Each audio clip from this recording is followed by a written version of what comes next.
I saw someone saying something like they posted on there and they were like, I've been posting images less just because it takes so much time to write alt text. And I'm like, I'm so torn over that because I think that's it. That's sort of that's been my own, I think, subconscious thought when I go to post an image and I'm like, I feel like a bad person because I didn't put alt text. Straight up, same. Like it's probably 20, at least 20% of the reason why I haven't posted as much as I've wanted to.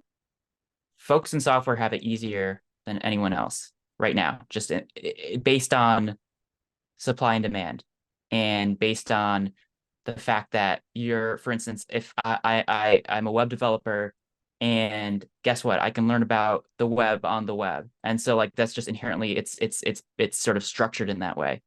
And so the obvious path was to go to school for computer science. Um, this was before, long before I knew I had ADHD. So that was Okay. a diagnosis as an adult just a couple years ago. And that's a whole nother thing which we can also get into. I would love to. But the short of it is I was a wreck in college. College did nothing for me, except stress me out. Don't drop out of college if you're going to be a doctor, right? I There's mean, certain things. Yeah. right. And so I definitely wouldn't recommend it to a lot of people. And I feel like my struggle has always been finding folks that care about the same things that I do. And so just putting myself at the top essentially has allowed me to focus on like what are my actual values in like building software, and what do I want to do, and how do I want, what sort of people do I want to work with. And so that's really sort of enabled me to choose my own adventure in that way.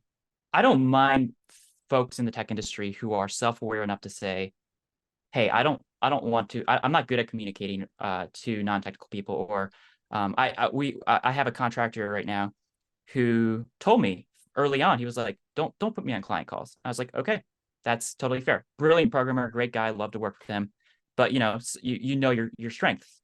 Um, the opposite of that is I find a lot of times agencies in particular, you get a technical person who's really good at sales, at, like leading these agencies, and then a whole bunch of like various technical people behind the scenes. Maybe they're offshore, maybe they're not, but doing all the coding work. And there usually isn't a strong connection between those two folks. And so a lot of times you see agencies go out and sell and get big clients, and then they go away and the actual team is there to do the work, and just there's a lot of breakdown. And I think you nailed it with just the communication aspect. It really just does come down to that. And I'm sure that's the case across not just tech, but a lot of other industries as well. But that for me has been and continues to be one of my biggest gripes with like the industry overall.